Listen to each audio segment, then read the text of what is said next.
যারা বাইরের খাবার খেতে ভয় করেন বা নিজের স্বাস্থ্য নিয়ে খুবই সচেতন তাদের জন্য কিন্তু এই ভিডিওটি। এই হোটেলটিতে কিন্তু পাচ্ছেন একদমই ঘরোয়া রান্না, খুবই কম তেলে এই রান্নাগুলো করা হয়।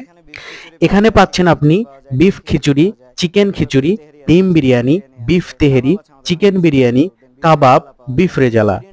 এই ভাই এখানকার নতুন উদ্যোক্তা হিসাবে তিনি তার খাবারগুলোর মান ভালো রাখার চেষ্টা করছেন।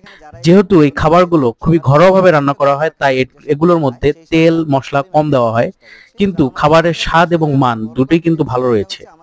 এই ভাইয়ের রিকমেন্ড অনুযায়ী বোঝা গেল যে এই দোকানে কেউ যদি একবার খায় তাহলে তাকে আবার এসে খেতে হবে, কারণ এই খাবারগুলোর এত স্বাদ, এত টেস্ট। এখানকার বেস্ট আইটেমটা নাকি বিফ খিচুড়ি।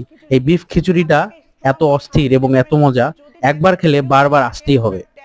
যারা এই ধরনের ঘরোয়া রান্নার হোটেল খুঁজছেন তারা কিন্তু আসতে দক্ষিণ বনশ্রী 10 তলার অপোজিটে পিরানি